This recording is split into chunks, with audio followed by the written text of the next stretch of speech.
of the biggest misconceptions regarding seniors today is that they're not tech savvy. Well, in fact, they are. They're just choosing to not get smartphones or choosing to not set up profiles because they really don't see the need or the benefit.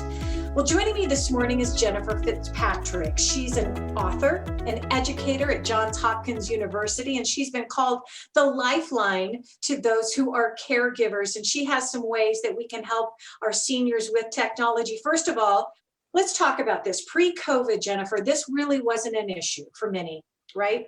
But now it's our new normal. How can we help convince our seniors that this is now just kind of the way it is?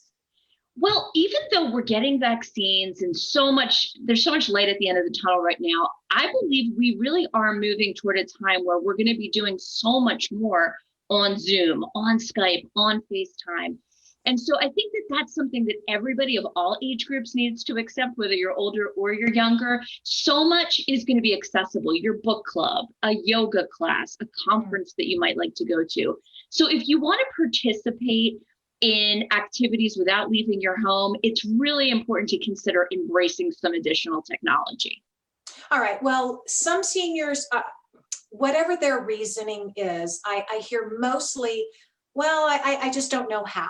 Or I feel if I put myself out there, then I'm compromising my personal information. Please answer those two questions. How do we deal with that? Sure. So first, I will tell anybody who's feeling that way, I definitely felt like that with a Kindle for a long time. When I would go on vacation with my husband, he would always say, stop bringing so many books. And I finally slowly sort of got myself where I was half Kindle, half real books.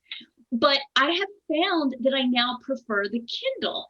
And once I learned it, I figured out how to download a book. Now, I'm not saying that you need to go all into technology, but sample it. Consider just sampling it. You don't necessarily need to set up a Facebook or Instagram profile or any of that.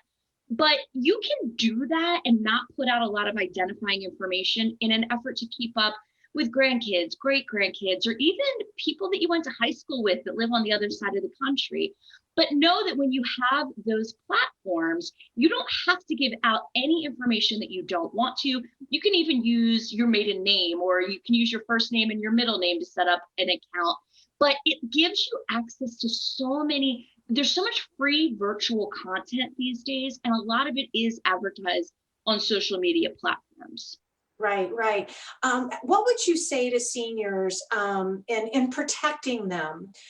Because then once you do put yourself out there, let's be honest, you are going to get, some sort of, random emails or phone calls or whatever. What would you say to seniors right now who want to go ahead and try this and put themselves out there, but keep them safe?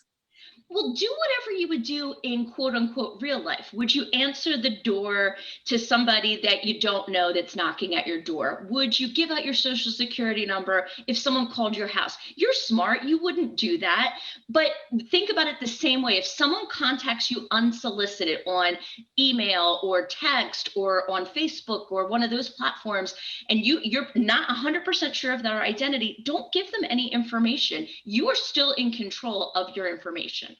Wow, that is really good advice and information right there. Thank you so much, Jennifer. And there's also just the benefits of, like you said, reaching out to family and loved ones. There's a whole new world out there, seniors, so give it a shot. So thank you so much, Jennifer. And I put a link to Jennifer on our website, sonoranliving.com.